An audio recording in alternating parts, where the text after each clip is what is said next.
शरद गोविंदराव पवार महाराष्ट्राच्या राजकारणातलं असं नाव ज्या नावाभोवती गेल्या 50 वर्षांपासून राज्याचं राजकारण फिरतंय। जेव्हा शरद पवार संपले असं चित्र निर्माण होतं तेव्हा पवार बाउन्स बॅक करतात आणि विरोधकांना कात्रजचा घाट दाखवतात। लोकसभा निवडणुकीत महायुतीला नाकी 9 आणणाऱ्या पवारांनी आता विधानसभेचा ट्रेलर दाखवायला सुरुवात केली आहे। त्याचा एक अंक कागलमध्ये, दुसरा इंदापूर आणि तिसरा फलटणमध्ये झालाय, तर चौथा अंक हा दौंडमध्ये होण्याची चिन्ह दिसतात।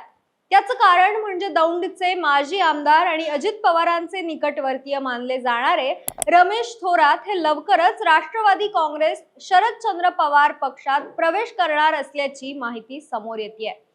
कार्यकर्त्यांच्या आग्रहाखातर आपण राष्ट्रवादी काँग्रेस शरदचंद्र पवार पक्षात जाणार असल्याचे संकेत थोरातांनी दिलेत।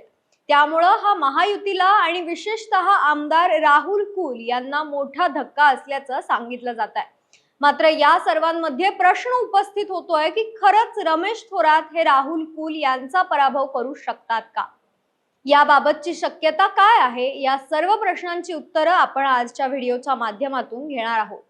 नमस्कार, मी यशस्वी मुळे। तुम्ही बघत आहात महाराष्ट्र भूमी। बारामतीचं पवार घराणं आणि दौंडचं कुल घराणं ही दोन्ही घराणी एकमेकांचे नातेवाईक, मात्र तरी त्यांच्यातलं राजकीय वैर हे पुणे जिल्ह्याला चांगलंच परिचित आहे। पण कधी काळी यांच्यातली जवळीक देखील सर्वश्रुत होती बरं का। म्हणजेच सुभाष बाबूराव कुल हे एकेकाळी शरद पवारांचे कट्टर समर्थक मानले जायचे। 1990च्या विधानसभा निवडणुकीत ज्यावेळेस सुभाषराव कुल यांना विधानसभेचं तिकीट मिळालं नव्हतं तेव्हा पवारांनीच त्यांना अपक्ष निवडणुकीत उतरवत काँग्रेसच्या उमेदवाराविरोधात रसद पुरवल्याची चर्चा आजही दौंडमध्ये कुठे ना कुठे सुरू असते। पुढे विजयानंतर सुभाषरावांनी उघडपणे काँग्रेसला पाठिंबा दिला आणि त्यानंतर झालेल्या 1995च्या विधानसभेत ते काँग्रेसच्या तिकिटावर निवडणुकीत उभे राहिले आणि जिंकले देखील। त्यानंतर शरद पवारांनी काँग्रेस सोडत राष्ट्रवादी काँग्रेसची स्थापना केल्यावर देखील सुभाषराव हे शरद पवारांसोबतच होते। त्यांनी 1999ची विधानसभा ही राष्ट्रवादीच्या तिकिटावर लढवत विजय मिळवला होता। 2004च्या निवडणुकीत सुभाषरावांनंतर त्यांच्या पत्नीला राष्ट्रवादीनं दौंडमधून उमेदवारी दिली, तसंच त्या आमदार देखील झाल्या। तसंच राहुल कुलांचं लग्न देखील सुनेत्रा पवारांनी जुळवल्याचं बोललं जात आहे। आता इथपर्यंत पवार आणि कुल कुटुंबात सर्व काही व्यवस्थित दिसतं, मात्र त्यानंतर राहुल कुलांच्यात आणि अजित पवारांमध्ये स्थानिक राजकारणात काही संघर्षाची परिस्थिती आली आणि इथूनच दोन्ही घराण्यात दरी निर्माण होण्यास सुरुवात झाली। अशातच 2009च्या विधानसभा निवडणुकीत राष्ट्रवादीनं राहुल कुलांना दौंडमधून उमेदवारी दिली आणि निवडणुकीच्या मैदानात उतरवलं। त्यावेळी राहुल कुल हे विजयी होतीलच असं जवळपास सर्वांनाच वाटत असताना अजित पवारांचे निकटवर्तीय रमेश थोरातांनी अपक्ष उमेदवारीचा अर्ज दाखल केला।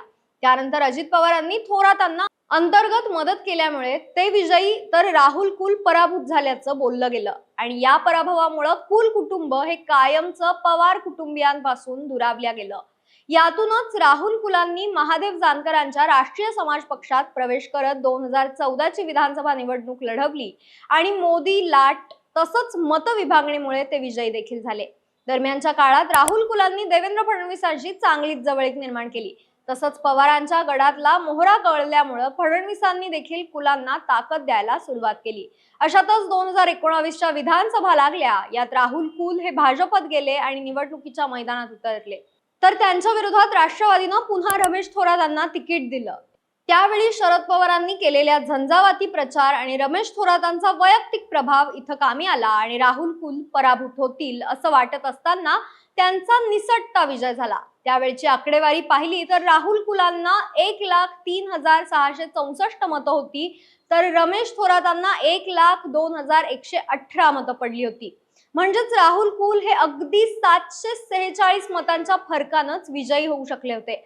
आता वर्तमानात पाहिलं तर परिस्थिती आणखीनच बिकट दिसतेय। म्हणजेच लोकसभा निवडणुकीदरम्यान देवेंद्र फडणवीसांच्या मध्यस्थीनंतर राहुल कुलांनी सुनेत्रा पवारांच्या प्रचारात सक्रिय सहभाग घेतला होता, मात्र तरी देखील कुल हे दौंडमधून सुनेत्रा पवारांना मताधिक्य देण्यात अपयशी ठरले। दौंडमधून सुनेत्रा पवार ह्या 26,327 मतांनी पिछाडीवर होत्या।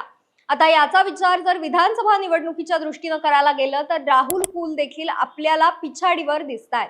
त्यानंतर आणखी एक बाब जी कुल यांची डोकेदुखी वाढवणारी ठरतीये ती म्हणजे त्यांच्या उमेदवारीला महायुतीतूनच उभी राहणारी आव्हानं. म्हणजेच यंदाच्या विधानसभेसाठी दौंडमधून भाजप किसान मोर्चाचे सरचिटणीस वासुदेव काळेंनी लढण्याची इच्छा व्यक्त केली आहे आणि त्याचं शिवछत्रपती शिक्षण संस्थेच्या माध्यमातून इंदापूर तालुक्यात मोठं जाळं असल्यामुळं त्यांची ताकद इथं निर्णायक ठरतीये. त्यासोबतच अजित पवारांच्या राष्ट्रवादीकडूनही आणखी 2 नावं समोर येत आहेत.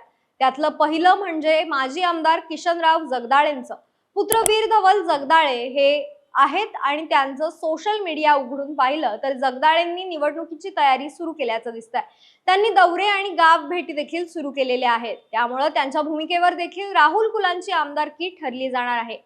त्याशिवाय दुसरं नाव अजित पवार गटातून समोर येत आहे ते म्हणजे वैशाली नागवडे यांचं. नागवडे या सध्याला राष्ट्रवादी काँग्रेस अजित पवार गटाच्या मुंबई विभाग प्रवक्त्या आहेत. त्या देखील दौंडमधून निवडणूक लढवण्यासाठी इच्छुक आहेत. त्यामुळे या सर्व इच्छुकांनी राहुल कुल यांची डोकेदुखी वाढवली आहे. आता रमेश थोरातांबद्दल जर बोलायचं झालं तर त्यांनी गेल्या 5 वर्षात आपला 746 मतांचा बॅकलॉग भरून काढल्याचं बोललं जात आहे. ते त्यांनी पराभूत असूनही मतदारसंघातला आपला जनसंपर्क कमी होऊ दिलेला नाहीये. उलट गेल्या 5 वर्षात त्यांनी आपल्या राजकारणाचं प्रभाव क्षेत्र वाढवल्याचं स्थानिक सांगत आहेत. तसंच त्यांनी स्वतःची देखील कार्यकर्त्यांची एक फळी निर्माण केल्याचं बोललं जात आहे. या माध्यमातून थोरात हे दौंडचं राजकारण नियंत्रित करण्याचा प्रयत्न करताना दिसत आहेत आणि विशेष बाब म्हणजे ज्या जिल्हा बँकेचं पुणे ग्रामीण भागाच्या राजकारणात मोठं महत्त्व मानलं जातंय ती पुणे जिल्हा बँक देखील रमेश थोरातांच्या ताब्यात असून ते बँकेचे अध्यक्ष देखील आहेत. त्यामुळे ही बाब थोरातांना कुठेतरी राहुल कुलांविरोधात मजबूत दाखवतीये. शिवाय या भागात शरदचंद्र पवारांचा देखील प्रभाव आहे. त्याचा देखील फायदा विधानसभा निवडणुकीत थोरातांना होताना दिसतोय. आता दुसऱ्या बाजूने जर विचार केला तर राष्ट्रवादी काँग्रेस शरदचंद्र पवार पक्षाकडून देखील 5 उमेदवार इच्छुक असल्याचं आपल्याला दिसतंय.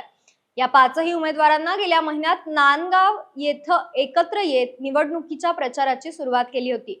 यामध्ये आप्पासाहेब पवार, नामदेव ताकवणे, दिग्विजय जेथे, डॉक्टर वंदना मोहिते आणि डॉक्टर भरत खळदकर यांची नावे आहेत. यात एक बाब म्हणजे या सर्वांचा रमेश थोरातांच्या उमेदवारीला विरोध आहे. तसंच आमच्यापैकी कोणालाही पक्षानं उमेदवारी द्यावी, आम्ही त्यांचं काम करू अशी भूमिका त्यांनी घेतली आहे. त्यामुळे हा प्रश्न शरद पवार कसा सोडवणार हे देखील पाहणं उत्सुकतेचं ठरणार आहे. पण वरवर पाहिलं तर रमेश थोरातच येणाऱ्या विधानसभेत गुलाल उधळताना दिसत आहेत. यावर तुमची प्रतिक्रिया काय ते आम्हाला कमेंट्सच्या माध्यमातून नक्की कळवा. धन्यवाद.